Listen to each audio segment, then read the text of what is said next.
Merci, Monsieur le Président. Heureux d'être à Bilbao, dans ce Pays basque qui nous est cher, Monsieur le Président du gouvernement.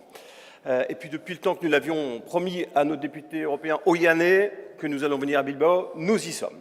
Alors, en tant que coordinateur de la Commission de l'Industrie et de l'Énergie au Parlement européen, je voudrais dire que Bilbao doit nous inspirer.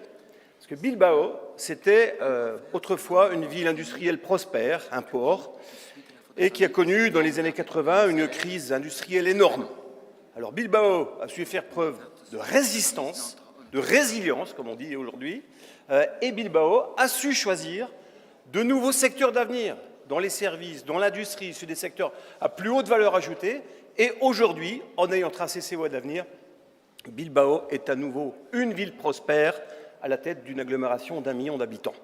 Je crois que ce modèle-là, nous devons l'avoir quand nous pensons à l'avenir de nos démocraties, l'avenir de nos peuples.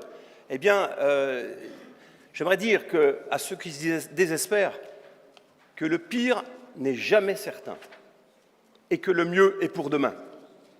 Ça veut dire que quand nous y croyons et quand nous nous battons tous ensemble dans nos pays, quand nous sommes capables de nous donner la main pour ensemble porter nos valeurs, eh bien c'est ça qui va gagner demain. On dit ça en Belgique, l'union fait la force. Je salue nos collègues belges. L'union fait la force. Alors c'est aussi un clin d'œil à nos collègues grecs. Parce qu'en fait l'union fait la force, c'est Homère qui a dit ça en premier dans l'Iliade.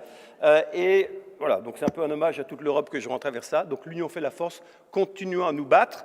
Continuons évidemment à défendre nos démocraties. Pour cela, il faut aussi que l'Europe ne dépende pas des autres. Il faut qu'on développe notre autonomie stratégique européenne pour qu'ensemble, eh bien, la défense, on soit capable de l'assumer, l'énergie, on soit capable aussi de l'assumer, notre alimentation, la culture, tous ces domaines-là où nous devons en fait avoir notre destin entre les mains. Et à ce moment-là, nous sommes certains que les démocraties l'emporteront sur l'autocratie pour des lendemains qui chantent. Merci. Merci.